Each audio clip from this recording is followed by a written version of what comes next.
Good evening, and welcome to the January 2026 edition of Northwest City Politics. I'm your guest host, Eric Margolis, and I am excited to start our 23rd season. As you know, for over 20 years, we have been bringing you interviews and information about the Northwest suburbs and the cities that make up that geographical area. This day, we're going to talk a little bit about the electoral process in Minnesota, as it is an election year, and this is also part of our programming scope. We're very excited to have this special edition of Northwest City Politics to talk about precinct caucuses, which will be coming up here in Minnesota, and are unique to only two states in the Union, Iowa and Minnesota. And to help us understand precinct caucuses, we reached out to the two major parties and invited representatives.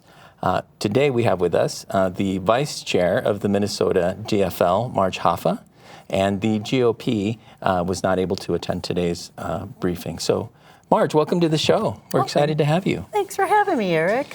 So what is a Vice Chair, first of all? And tell us a little bit about yourself and about your role in the party. So I am the first vice chair. We now have a second vice chair. It's a role that I've been very pleased to be part of for the last 14 years. What I do is kind of a little of everything. I help the chair in any way I can to make sure that he can get his job done. If it means I have to be somewhere in Greater Minnesota, I'm in Greater Minnesota. If it means I have to be in the office doing phone calls, I'm in the office doing phone calls. I kind of consider myself somewhat of a utility player. Wherever something needs to be done, I'm there to help the chair. Wow, that's a really big role. It must take up, a full-time job for you. Well, it is in a way, but I also do have a full-time job. I do travel for the military. This is my day job, and I love it. It's a great job to have. I work with our military every day. They're wonderful people.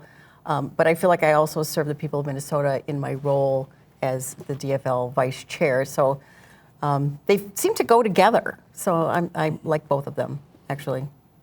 So it's a volunteer position? Yeah, it's pretty much a volunteer position. It is a lot of responsibility. It does put me on the DNC, so the Democratic National Committee. Mm-hmm. It also makes me part of the Association of State Democratic Committees, which I serve on the executive committee with that organization. And that's all the 50 states, 7 territories, and we share best practices, and we try to help each other whenever we can. So. Wow, that's a really big role, especially for a volunteer. But I think that's important to call out because all of that really starts party involvement with precinct caucuses, which are now coming up on February 3rd, Tuesday night, right, 7 p.m. That's right, and that's the first place you can actually fight back against Trump and all of this retribution tour that he's on. Obviously taking it out on Minnesota with a very small immigrant population compared to Texas or Florida, some other states, but he's decided to, occupy Minnesota and be as cruel and inhumane as possible. Caucuses is where you can start that fight, and we really need people to participate. So what are caucuses? For people who aren't familiar with the caucus process, right? So you've attended caucus, and I've attended caucus in the past. What exactly is it? Well, it's really just a neighborhood meeting. You're getting together with your neighbors. It's not some large group. It's just the people in your immediate area. Some of the people you've probably said hi to on the street. Some of them you see in the grocery store. They're very close by. And you get together and you start talking about things that are really important to you, issues, perhaps you're a big environmentalist, or perhaps, gun violence is a big concern for you. Mm-hmm. You can do resolutions there. You can make sure that your voice is heard, and then you convince your other caucus attendees to vote for that issue, and then it goes to the next level to hopefully have other people agree with you on that, and then eventually they get up to the state level where it actually gets put into our platform.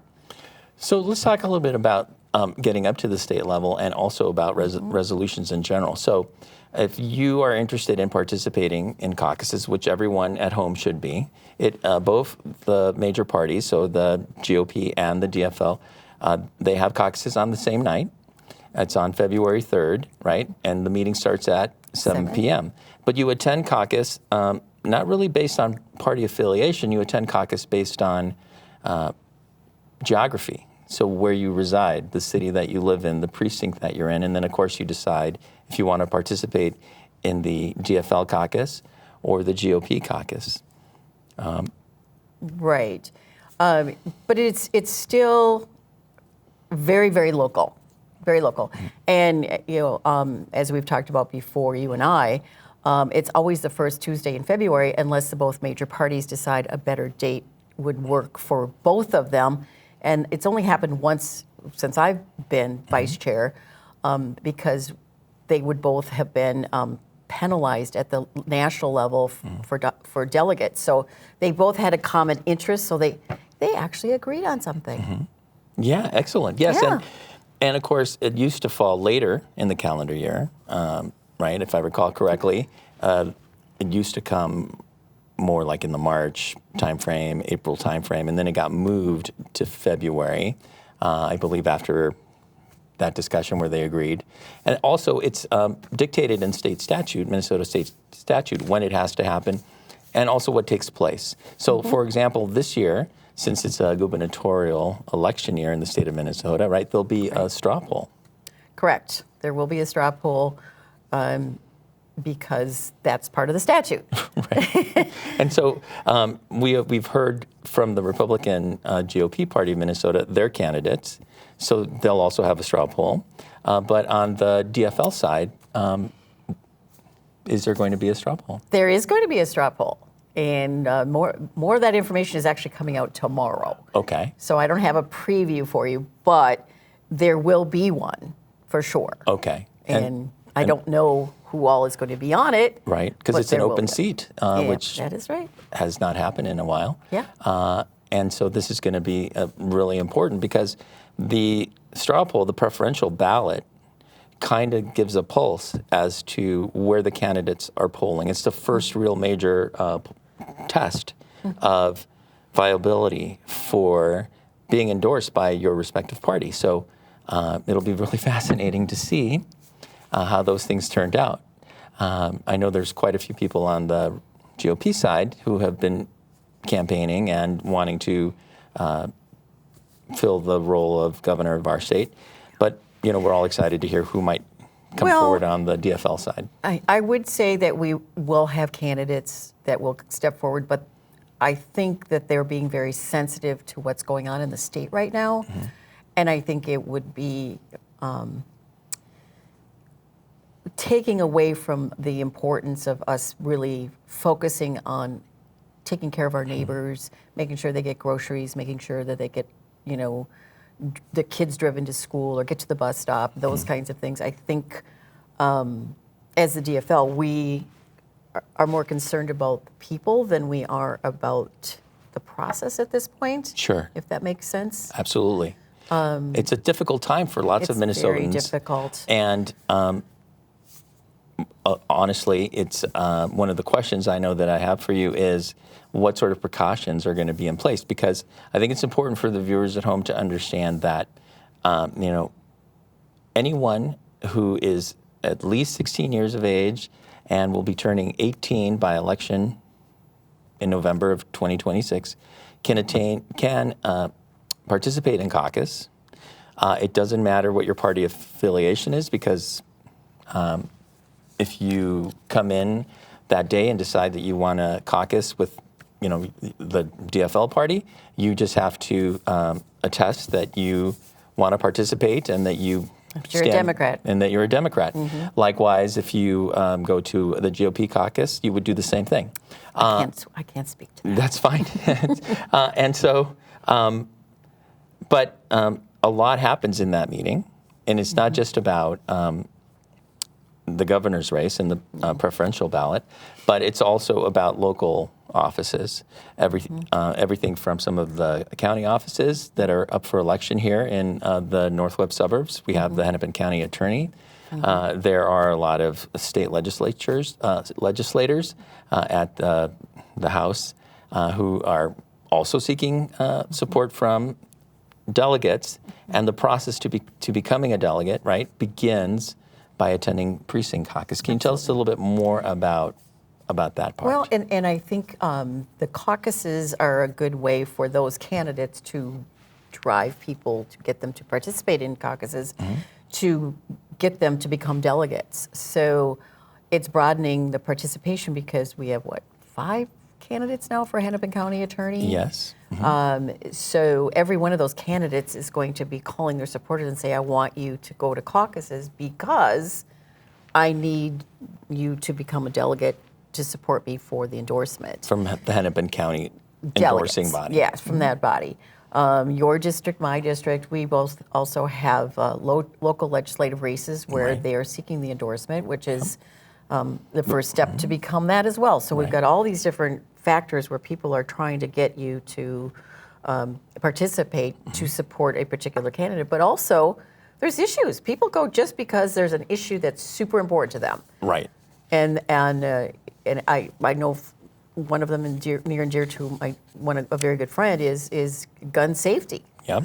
And I think that's going to come up in the legislature, and I think it's going to be very big at caucuses, considering everything that's happened in the last year. With the assassination of Speaker Emeritus Hortman and her husband Mark, and the political violence that we've seen on elected officials. In fact, here in the Northwest Suburbs, right, we really felt that because these legislators were our representatives, but also part of our communities, and it's been a great loss for us. And so that process of coming forward and advocating for an issue like gun violence prevention, that begins by bringing forth a resolution, right? And there's a form that can be used where you bring this form, or it'll be available at Precinct Caucus, and you write out the issue and why you think it's important. What happens after that? Well, and I will say too, Eric, that this form, a lot of times organizations will have this with all of the verbiage already on there for you.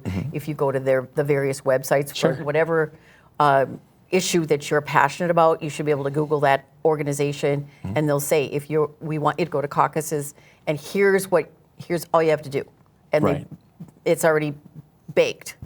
So, and then you bring this to your caucus, and you talk about it, why you think it's so important, why you're passionate about it, and then they vote on it. Right. If the caucus, your people from your neighborhood and your precinct who are meeting together agree that this is something that should move forward, then it gets passed and it moves through the process, right? It goes to the next level. It does. It goes to the Senate district where they do the same thing. They take all of them from every single precinct, and then they kind of put them together. Some of them will maybe be put together because they're almost identical. Sure. So they'll try to consolidate them into, are you talking about, is there something about food safety, or if there's something that, maybe it's about work conditions or labor issues. There's a lot of reasons why people think that it's important to fill this out, and it does reflect our values as the Democrats, as the DFL, as this is who we are. Because ultimately, this resolution that starts in that precinct meeting could make its way to be part of the platform of the party, and that everyone will advocate for. And that's what's really unique, right, about the caucus system in Minnesota, different than even in Iowa. And it's really the only place where you can go into your meeting and meet with your neighbors, talk about something that's important, organize, and have it then become part of the platform of the Democratic Party in this case. Yeah, absolutely. And that all starts, that process, by going to that precinct caucus. And of course, how do you find out which precinct caucus you belong to and how you can get there, right? There's some resources. I believe dfl.org/caucus is one place where you can go. And then, of course, there's also the Secretary of State's website. Right. I believe there's caucusfinder.sos.mn.gov. We have the links for people that we'll share as well. And you just put in your address, and it'll tell you where your caucus is located. Yep. And surprisingly, it'll probably be at a school. Yeah, probably. Right. Most of them are. I think yours is at a school. Mine is at a high school. Yeah, majority of them are held at high schools or schools, auditoriums or classrooms. It's a familiar landscape where people, are bringing their children. Of course, it's at 7 p.m. on Tuesday, February 3rd. But this year might be a little different, right? It might be difficult. People may not feel comfortable going out, especially given the current climate within Minneapolis and the surrounding suburbs. What is being done to try to help people and reassure them? Well, a couple of things. We have a non-attendee form that you can fill out and send to your chair of the district you live in, and that's also going to be on the DFL website. The other thing is we are working with safety experts and our attorneys to make sure that caucuses are as safe as possible. So it's something we take very seriously. Safety is very, very important. So we are working with every single district in the state to make sure people feel safe where they're at. And if not, to fill out one of those non-attendee forms so they can still participate. And they can still send in, if you fill out a non-attendee form, you can still fill out a resolutions form too. If there's something you really feel passionate about, but you don't feel comfortable going in person, you can also email that to your chair as well. So we want as many people as possible to feel like they're being heard. And I think this is a year that's super important that we hear from as many people as possible. Yeah, absolutely. And the non-attendee form, which is available, like you said, at the DFL website, it's a form that allows you to participate in the DFL Precinct Caucus and not physically, if you're not able to be there. Maybe it's because you have to work that night. Right. Maybe it's because you don't have childcare. Maybe it's because some other, but you don't want to miss out on the opportunity to have your voice heard and counted. That form, then you can send it with a neighbor. You can send it. You can email it to your district chair too, and that's on the website as well. We are very child friendly, however, so if you want to bring your kids, excellent, bring them. We love having kids around. So yeah, that's a great point, right? So it's in a school. So it's in a school. Kids probably don't want to go back to school Tuesday night, but I mean, it's probably their local school in some cases. Yeah. And ours, I have an interesting Senate district. I live in Senate District 43, which has a retiring state senator. Senator Ann Ress is not seeking re-election. And then we have two representatives, like every other Senate district, on the A side and the B side. So in our Senate district, all three seats are up for essentially election. And in our case specifically, and so for the viewers at home, this is New Hope, Crystal, Robbinsdale, part of Plymouth and Golden Valley is Senate District 43. So if you live in those cities, your representatives are all seeking different offices. So we have a state representative who's now going to seek the state Senate seat. We have the other state representative who's wanting to become the Hennepin County attorney. And so that's going to be really interesting because all those candidates, which I'm sure there's quite a few, are all going to be visiting precinct caucuses, like you're saying, and wanting to earn support ultimately so they can be endorsed. That's the goal, right? Right. And when they seek the DFL endorsement, there's a lot of people they have to talk to.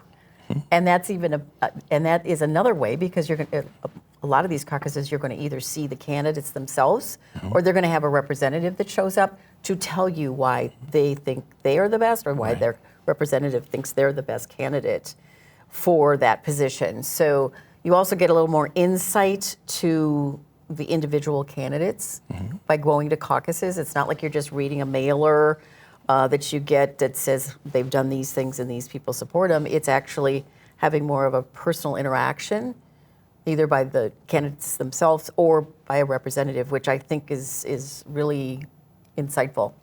Yeah, because you get that one-on-one time to ask your burning question, to find out more about them. And of course, we try to invite them on this show so they can also reach a wide audience as well. So what the other thing at Precinct Caucus, right, and is that you don't endorse at that time. No. Right? Right. So if you really want to help a candidate achieve endorsement, you need to become a delegate, right? And that's also what takes place at Precinct Caucus, right? There's Right. elections for, you want to talk to us Yeah, about so at precinct caucuses, every Senate district or every organizing unit will get a certain number of delegates to go to that, but the caucus itself will have, say, 23 out of your precinct can go to the Senate district convention. Okay, then you have to elect those people out of your precinct at that night. They can't just fill in names later and add Right. to it. They have to be To be elected, elected that day. night. That's right. And then they go to the Senate district. Where the actual convention for endorsing these candidates would take place. If it's a Senate district or House district, that's the level. Not for the governor or the U.S. Senate, that's another level. That's at the state. At the state level, which Right. if you would then from the Senate district level you would run to be a delegate to the state. So you would run also for your congressional district. That would make you an automatic delegate to your congressional district Right. if you're a state delegate. So if you've got like there's certain congressional districts in the state where they've got multiple people running for That's right. for Congress. Yes. And Here in the 5th congressional district, we have our congresswoman who's running for re-election, and also the Republicans are going to run candidates as well, right? So well, and also for the endorsement, a lot of the congressional district incumbents, or even if it's an open seat, they have more than one person running, especially this year, because there seems to be more interest than ever to actually be that positive change that they want to see. yeah, absolutely, for sure. When this episode airs at home, right, we will have heard and achieved the 1-year mark of the current administration. And I think it speaks for itself. And this is an opportunity for the viewers at home and for the citizens of Minnesota to really have their voices heard.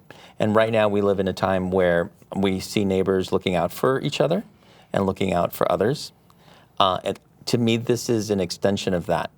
This is an opportunity for those same neighbors to come to Precinct Caucus to try to change current law, change current priorities, advocate and work for a better future for everyone, and for better elected officials, and for better laws, right? So definitely encourage people to take the opportunity to go to Precinct Caucus and just have those conversations, get involved, because there's a lot at stake at many levels, and this is an opportunity that we don't want to let pass. It's good to know that the parties are doing their part, like the GFL, to ensure that people can attend and that many obstacles are removed from their ability to be there. What other things about caucus night can we share with the viewers at home before our time, which is almost over, expires? Well, I guess what I would like to share for sure is there are a lot of working folks out there that may feel like their voice has been lost. This is your opportunity to actually make sure your voice is heard. And we're the party that's going to push for affordability, the party that's going to push for those things, but we need people to participate and to make those changes from within. So I really encourage everyone to attend caucuses and to make sure that if they've got an issue that they're really passionate about, to make sure that they share that and fill out the resolutions and talk to your neighbors, talk to your friends. You'll be surprised how much you have in common, and you'll be surprised sometimes of who shows up. Right, exactly. Yeah, it really is a neighborhood meeting that happens on February 3rd at 7 p.m. At your local school, most likely, down the road from where you are currently living.